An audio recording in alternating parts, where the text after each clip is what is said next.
ایک چیز اور بھی ہم سب کے لیے، پوری مسلم دنیا کے لیے اس پورے معاملے کے اندر دیکھنے والی چیز ہے۔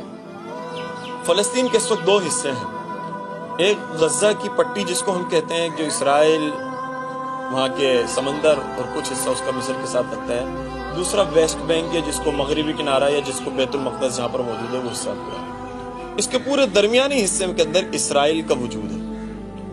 تو غزہ کے اندر ہم دیکھتے ہیں کہ ہر دوسرے تیسرے سال بعد اسرائیل جارحیت کرتا ہے، لیکن غزہ کے لوگ مزاحمت کرتے ہیں،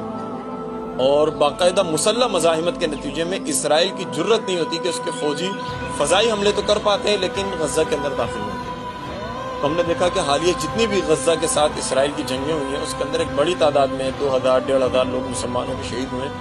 لیکن غزہ آج بھی آزاد ہے، چاہے محصور ہے، لیکن وہاں پر یہ کبھی سچویشن نہیں ہوتی کہ اسرائیلی فوجی رات میں گھس جائیں، بچوں کو اٹھا لیں، عورتوں کو پکڑ لیں، نوجوانوں کو گرفتار کر لیں۔ یہ جتنے مناظر ہمیں سوشل میڈیا پر دیکھنے کو ملتے ہیں سب مغربی کنارے میں، بیت المقدس میں۔ بیت المقدس کے لوگوں نے جب ابتدا ہوئی تھی اس پورے معاملے کے اندر مسلح جدوجہد سے اجتناب کیا تھا، اور انہوں نے کہا تھا کہ ہم ایک پرامن اپنا کانسیپٹ دینا چاہتے ہیں۔ تو یاسر عرفات صاحب اس کے بہت بڑے رہنما تھے اس پورے کانسیپٹ کے۔ یاسر عرفات صاحب آج چلے گئے، تو آج دیکھیں کہ اس پورے مغربی کنارے کے اوپر اسرائیل کی علمداری ہے، وہاں پر اسرائیل کی پولیسنگ کا نظام ہے، اسرائیل کی سیکورٹی، مطلب فلسطینی اگر موجود بھی ہیں تو انتہائی ذلت آمیز زندگی وہاں پر گزارے۔ اگر وہی فلسطینی اسی انداز میں کہ جس طرح غزہ کے اندر حماس کے مجاہدین نے مسلح جدوجہد کی، اپنی آزادی کی یا اپنی اس خود مختاری کی وہ ہر 2 سال 3 سال بعد قیمت ادا کرتے ہیں، مغربی کنارے کے لوگ بھی اگر مسلح جدوجہد کرتے تو یہ یہود جو ہے جوتے کی زبان، ڈنڈے کی زبان سمجھنے والا ہے، گولی کی زبان سمجھنے والا ہے، تو اگر اس کو خطرات لاحق ہوتے تو یہ کبھی بھی مغربی کنارے کے اندر اس طرح سے بربریت نہیں کرتا۔ اس کو معلوم ہے کہ ہم یہاں پر حملے کریں گے، آگے سے پتھر آئے گا، آگے سے کوئی چاقو سے حملہ کرے گا، کوئی زیادہ ہو گیا تو کوئی فلسطینی کوئی گاڑی چڑھا دے گا یہودیوں کے اوپر۔ اس سے بڑھ کر یہاں پر کوئی مسلح جدوجہد یا گنز کا، ویپنز کا، راکٹس کا اور جو بھی استعمال ہوتا ہے اسلحہ جنگوں کے اندر وہ استعمال نہیں ہوتا، ان کو معلوم ہے۔ تو جب بھی وہ دید دلیری کے ساتھ فلسطینیوں کے اوپر اس وقت ظلم و ستم کر رہے ہیں، تو دنیا بھر میں ان سب کے لیے ایک پیغام ہے کہ جو سمجھتے ہیں کہ مسلمانوں کو اسلحے کے ساتھ یا مسلمانوں کا جو اسلحے کے ساتھ تعلق ہے وہ ہمارے لیے باعث عار یا باعث شرم ہے اور ہمیں اس کو ترک کر دینا چاہیے۔ جبکہ اگر بات کی جائے تو اس وقت یہودیوں کی، تو یہودیوں کے اندر ہر بچے کو کہ جو بالغ ہوتا ہے، جو اسکول کی تعلیم حاصل کر لیتا ہے، جس کے کہنا چاہیے کہ ہمارے یہاں جو انٹر کا جو بچہ ہے اس کے لیے 2 سال کی فوجی تربیت حاصل کرنا اور فوجی ڈیوٹیز ادا کرنا لازمی ہے ہر اسرائیلی شہری کو، اور یہی اسی طرح کا ملتا جلتا قانون امریکہ کے اندر بھی موجود ہے۔ امریکہ بھی پوری اگر یونائٹڈ اسٹیٹ کو دیکھا جائے تو وہاں پر اسلحہ عام ہے اور بہت زیادہ دقت نہیں ہے کہ کوئی اسلحے کو خریدے اور وہاں پر معاشرے کے اندر استعمال کرے، اس کا استعمال سیکھے یا اپنے دفاع کے حوالے سے رکھنا چاہے۔ اور اسرائیل کے اندر تو ہم دیکھتے ہیں وقتاً فوقتاً مناظر آتے ہیں، بچوں کو استعمال کرایا جا رہا ہے، جو وہاں کی عبادت گاہ ہے وہاں پہ بچوں کو سکھایا جا رہا ہے، بوڑھے بزرگ سب لے کے اسلحہ گھوم رہے ہیں، اور بظاہر کہ دنیا کے سامنے یہ نہیں پیش کرتی کہ دنیا کے کیسا متشدد معاشرہ ہے، بچہ اسلحے کے گھوم رہا ہے، بلکہ لوگ کیا کہتے ہیں کہ ان کو خوف ہے یہودیوں کو، اسرائیل کو، فلسطینیوں سے خوف ہے اسرائیلیوں کو، اور ان کو بقا کا مسئلہ، مطلب وہ ڈاکو جو پورے یورپ سے، امریکہ سے، روس سے، افریقہ سے سمٹ کر فلسطینیوں کی زمین پر قابض ہوئے ہیں، تو وہ ڈاکو جو ہیں، جو لٹیرے ہیں، جو غاصب ہیں، قابض ہیں، ان کو خطرہ ہے ان سے جو مظلوم ہیں، جو وہاں پر مجبور کر دیے گئے ہیں، ان سے کہ وہ چاقو نہ مار دیں، وہ پتھر نہ مار دیں، اس کے نتیجے میں وہ اپنے پاس ویپنز رکھتے ہیں۔ ان کو کوئی معاشرہ جو ہے قاتل، وحشی اور مسلح معاشرہ اور اس طرح کے القابات سے نہیں نوازے گا، لیکن یہی سامنے فلسطینی پتھر مار رہا ہو تو اس کو بولیں گے بیوقوف ہے،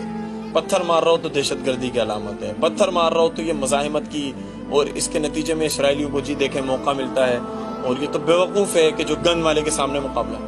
مطلب یہ ایک بہت بڑا ہمارے پاکستان کے اندر بھی طبقہ موجود ہے جو سمجھتا ہے کہ مزاحمت نہیں ہونی چاہیے، ان کے سامنے دیواریں کھڑی نہیں ہونی چاہیے، بلکہ جس طرح سے یہ ہوتا آ رہا ہے یہ ہم پر چڑھ دوڑیں،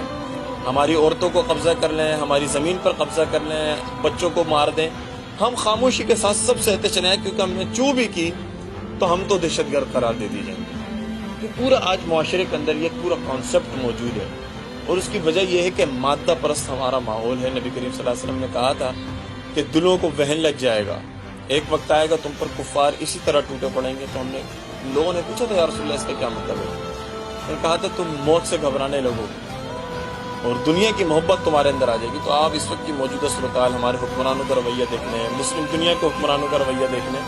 تو سب کو اس وقت معاشی مسائل، معاشی بدحالی، معاش کی فکر ہے. محمد بن سلمان صاحب بھی اس لیے معاہدے کر رہے ہیں کہ اس کے نتیجے میں معاشی جو ہے نا راستے کھلیں گے. ہمارے وزیر اعظم صاحب وہاں پہ صدقہ خیرات مانگنے وہاں پر اس وقت موجود ہیں،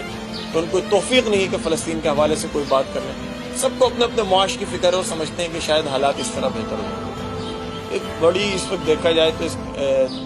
بے عزتی والی یا ذلت کا ایک احساس ہوتا ہے جو پوری مسلم دنیا کے اندر ہمیں سمجھ میں آتا ہے. اور اس کی صرف اور صرف وجہ یہی ہے کہ جو اقبال نے بھی کہا تھا کہ آ تجھ کو بتاتا ہوں تقدیر امم کیا ہے، شمشیر و ثنا اول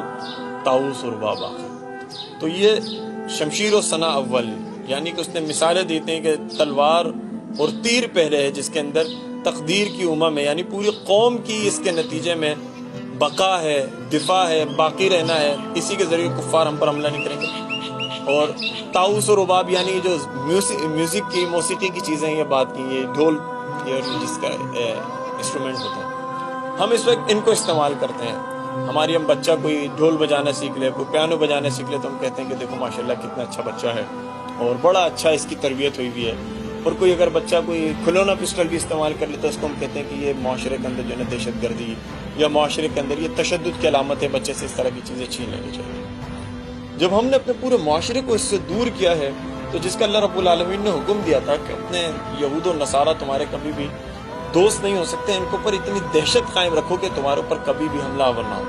تو ہم نے اپنی دہشت ہی ان کے اوپر سے ہٹائی کہ آج ہی ہمارے اوپر حملہ آور ہے.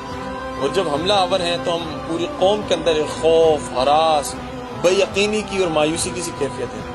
جبکہ اگر ہم قرآن کی، اللہ رب العالمین کی ان احکامات کے اوپر عمل کرتے ہیں، توکل کرتے ہیں اللہ تعالیٰ پر،